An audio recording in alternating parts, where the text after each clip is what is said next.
All right. How's it going, everyone? It's Ken and Katrina on a Friday. It's Friday, it's party day, even though some people work more, like you work weekends as well. So I guess it's Yeah, you're right.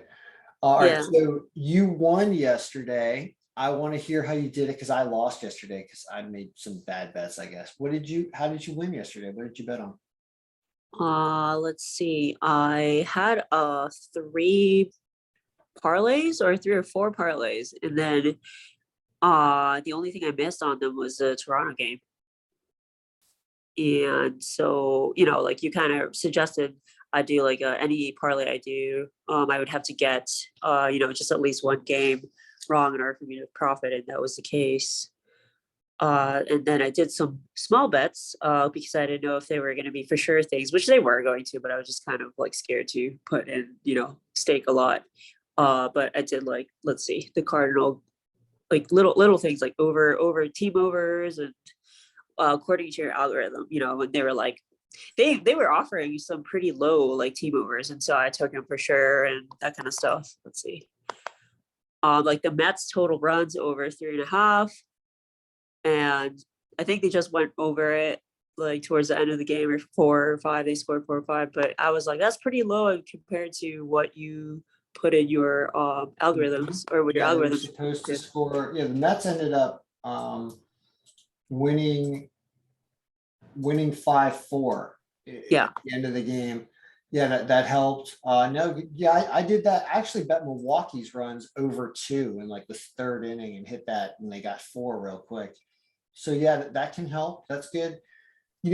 I would say live betting runs is the way to do it in games, is to hit overs and runs when you know pitching changes are coming, or because that's what the algorithm is looking at, is a full 9 inning game. All right, cool. So you won. Good for you. All right, well, I've got today's projections up, and I already went through the games and made some bets myself because I'm just going to make my bets and then let them go. And I got a bunch of other work I'm doing today, so I'm just going to just listen to the games and do no live betting at all. Um, Okay. and so, like, well, what do you do today? Well, I was looking. There's a Philadelphia Washington doubleheader game that's starting at 1. That's the earliest game, 1 East Coast, so 10 o'clock your time. So the this game has Yonadon pitching for Washington. He gives up a lot of runs. Philly is playing well and will hit Washington well. The weather's good for hitting here. So when you look at the Google sheet, it says this game goes 8-3. The odds makers are on it because they set the over under at 11 now. I was checking. It's crazy. So yeah, it's not even 10.5. It's exactly 11 because I launched the Google sheet. So I'm sure that that's what everyone's betting. Um, all right. So what do you do in that game? Because it says take Philadelphia. They're the number 3 pick of the day. So in a round robin, you want winners. You got 3 options here. Philadelphia to win at minus 180 is very bettable on a big round robin and a parlay. Philadelphia minus 1.5 is a good line and is really supposed to happen because they're supposed to win by 4 or more, 4 or 5, and they're on the road, so it's easier for them to win by more than 1.5. Or Philadelphia team runs, which are set at 6, and that's what I bet on my round robin. Was I did this. I'm going to show my round robin, one of them. So it's Philly over 6 runs at minus 120. I think I also bet Philly. No, I didn't bet. Actually, I think I did bet Philly minus 1. No, maybe not. I might have bet Philly minus 1.5 on another one, but that was, I think it was like minus 105 or plus 105, something like that. But this is the one I bet on my big round robin because I think Philadelphia will get to at least 6 runs since they get to 7 or 8. So that's what I went with. So that's one pick. Next pick, and ask me questions as you go along here. You Uh-huh. see something. Atlanta and Chicago. It says it's actually kind of a closer game score wise, but it does say Atlanta wins this game, but the line's not great. Charlie Morton does not have a good ERA this year. The over under is set at 8.5 in this game. It says they tie 4-4. So there's a lot of close calls here, and on a big round robin, I couldn't find anything that was great. I took the over 8.5 because the weather in Chicago was showing 9 mile per hour wind, fairly good conditions for hitting out of the Chicago field, Wrigley Field. So it had this at 9 runs, it says it pushes that over. So I took the over, but it's not really a great round robin bet in my opinion, because there's too many, it's too close. So go to the next game, Tampa Bay, Baltimore. Stayed away from this game because this guy's pitching stats, Shane Baz, are all weird. He had 1 start so far this year and he got rocked. His ERA is almost 20 in 2 innings, so it distorts this whole game. So this is a confusing game, and so I'm staying away from it because I don't know how this guy's going to pitch. Milwaukee and Cincinnati. Says Milwaukee wins this game. It's the 5th pick of the day, and they win 6-2. Cincinnati is a pretty bad team, and Hunter Green's got a bad ERA. Weather in Cincinnati as of yesterday, when I updated this, was 14 mile per hour. So there could be some hitting here. I don't think that's in. I think that's around left to right. Sorry, wait a minute. That's this game. Milwaukee, Cincinnati here. It's 9 mile per hour out. So there should be some offense in that game. So that being said, there's bets to be made on this game. So the Milwaukee game, it's Milwaukee to win at only -106, goes on the round robin because they're the 5th pick of the day. So that goes on there. And you could consider when we throw in projections, like let's do this real quick. Everyone in the Google Sheet will be really happy when I do this right now. So I'm going to release the expected projections into the Google Sheet right here. And then we'll pull it down to see what these projected scores are if the weather's right. So here, I'll say hi to everybody in the Google Sheet. Who's Hi. three Oh. people here right now. Oh, All right, so I just put in the scores.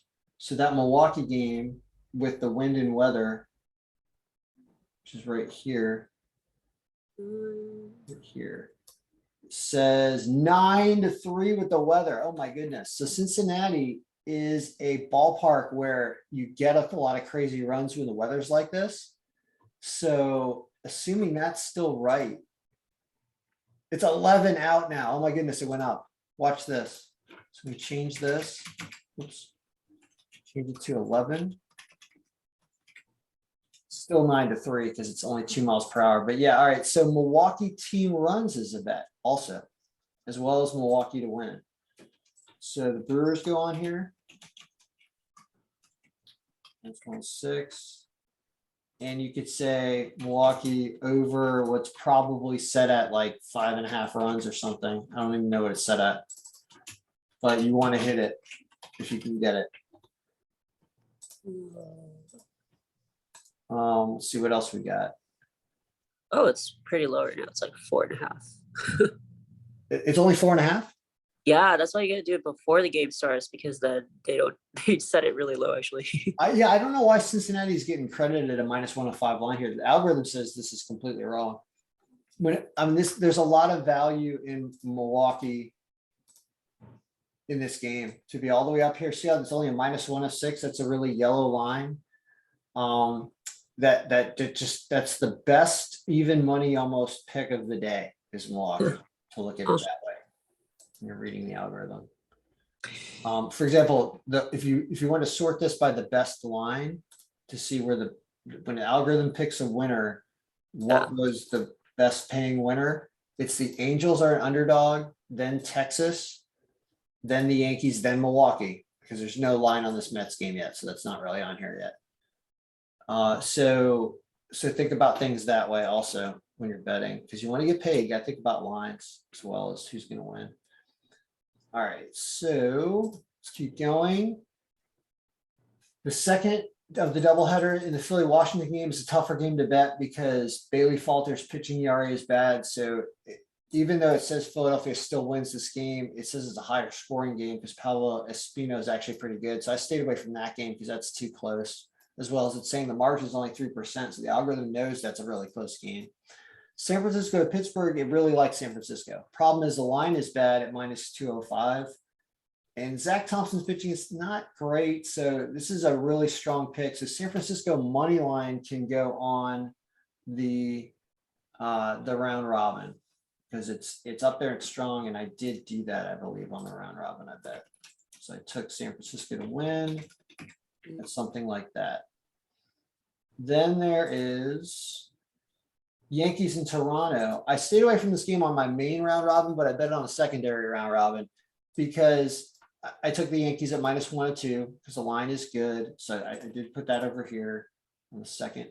Actually, sorry, this was actually on the first round robin. Sorry, first round robin. This is Yankees at -106 or something like that. Now, because they're supposed to win, they're playing well. They have a low margin though, because Ross Stripling's pitching is really good. So you're going up against a really good pitcher in Toronto's at home. So it makes it a tougher game. And that's why it's not a great pick, but an okay pick to take the Yankees. St. Louis and Boston. Here likes Boston to win this game. What I found interesting about this game was an over-under set at 10.5, which I didn't understand because the win is 11. Well, it is 11, and left to right, I think it is shorter in right field. So left-handed hitters have a better time hitting it out here. So I'm getting a little bit of that over-under understanding in that game.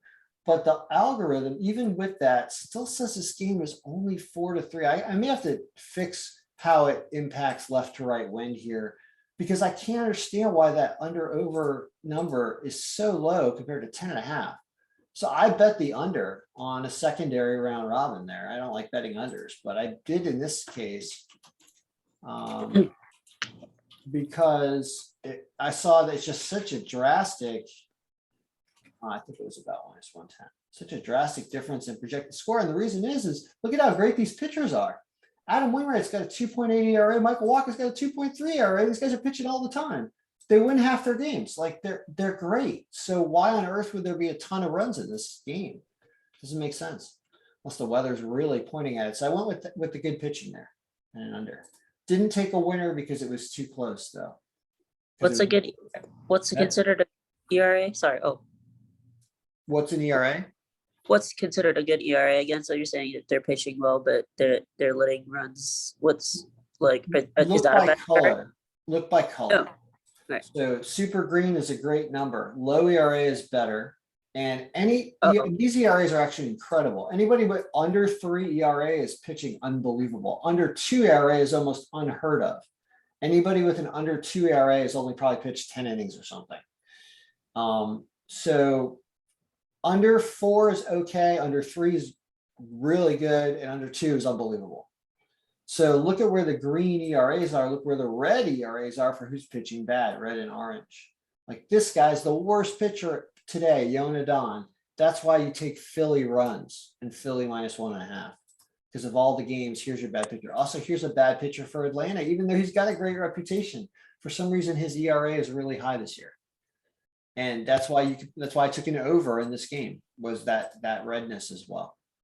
Mm-hmm. All right, so I didn't take a winner in the Boston game. Miami and the Mets. Look at that tie, but there's no line, so we won't talk about it too much because you've got really good pitching. It's favoring the Mets by margin, but that's going to be an interesting pitching matchup if that is the pitching matchup. Texas and Detroit. I took Texas, right? What did I do here? No, I took Detroit. I took Detroit because Tariq Skubal's ERA and pitching stats were much better than John Gray this year. And Detroit almost won last night. They're at home. It's only -120. I took them on a secondary round robin, not the first one. Because it's not a premium pick, but it's a secondary pick. Then the White Sox in Houston. I took Houston on the secondary round robin because it didn't like the line. And Giolito is a good pitcher and can go the distance, but it says Houston wins. So I trusted the algorithm and I took Houston to win on the secondary round robin here. And then San Diego and Colorado. San Diego, number 4 pick of the day. They've been continuing to pound Colorado. They've been pounding everybody wherever they've been playing. Pounded the Cubs just recently. They're supposed to pound Colorado. They've been hitting really well. That's why the algorithm's pointing that. So I took them to win at minus 140 on the primary round robin. Okay, and then Minnesota and Arizona. This was a secondary round robin pick. I took Minnesota, even though they're 7, they probably should be on the primary one. Devin Smeltzer pitching great. I think I put them on the first one. I did put them on the first one because I saw that. So they're on this one. Twinkies. Minus 120, was it? 126, about. Cut me off because I'm just going. Okay. As 126, you said it. Say again? I just said 126. Just trying to help you. Just trying to help you out. 126, yeah, I guess Yeah. in there correctly. All right, it's 126. And then we have Kansas City, Oakland. I didn't trust this because it was too close, and Oakland's a bad team. Frankie Montas, better pitcher. It says Oakland, but I didn't do anything in this game at all. I didn't like what was going on there. Yeah, I didn't like anything there. Angels I took because the algorithm said an underdog wins, but it was on the secondary round robin because it's not a great pick. It's still the Angels. Yeah, it was something like 116, I think. And then Cleveland Dodgers, because the Dodgers are the #1 pick of the day. I took them minus 1.5 because you just could not get a line. As much as I don't like taking teams minus 1.5, I decided to just trust the algorithm. And actually, this will second it. I was like, trust the algorithm and just take Dodgers minus 1.5 because it was like minus 136 or something. And it was just like the line was so drastically different that you had to do it. So I'm missing one on the main round robin. And I'm going to glance at it on my phone real fast to see what it actually was.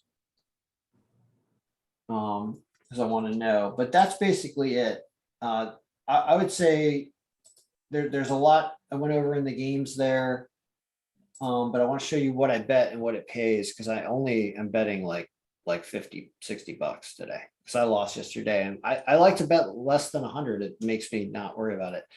So it was Giants, Padres, Brewers. Okay, no, the over 8.5 is on here.